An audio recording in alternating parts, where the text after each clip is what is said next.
In a political space where young people and women are often present but not fully included, intentional efforts are needed to change that reality.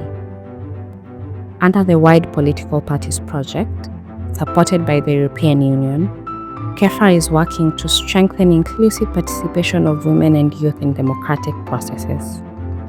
As part of this effort, KEPHRA convened a training for the United Green Movement Party Youth League in Kisumu. The training brought together members of the Youth League who are preparing to step into leadership, the Young Aspirants League. It focused on grounding them in the party's key documents, including the manifesto, values and principles, as well as election and nomination rules. There are two ways of running for elections in Kenya. Two ways, right now, as the law stands. You can either be an independent candidate or a political party candidate. Beyond this, the participants were taken through practical sessions on campaign planning and political communication. What is your message as a candidate, as an aspirant?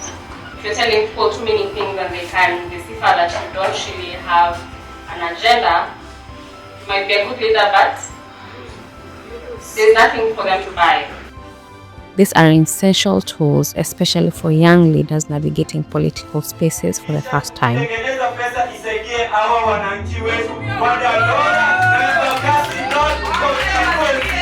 A key highlight of the training was the opportunity for participants to critically engage with party frameworks. They reflected on how well these documents respond to the realities of young people in politics and proposed areas for improvement. Wamewafunza how to run campaigns in a proper manner, how to run campaigns on an ideological basis, na si hizi campaigns zenye tumekuwa tukiona huku nje. Our political environment is changing. We are experiencing a paradigm shift in our politics, in our economy, in our social classes, and this is one of the best things yenye ninaweza wa show.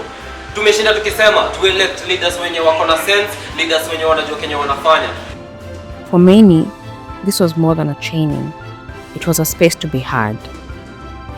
Participants shared personal experiences from across the political landscape, speaking openly about exclusion at critical moments and how young people are often sidelined or used without meaningful inclusion. I'm seeing that qualifications for running for MCA, you need clearance for EACC, nini na HELB.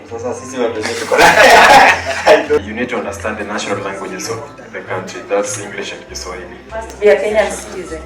Must be a Kenyan citizen. These experiences continue to affect morale and limit genuine participation.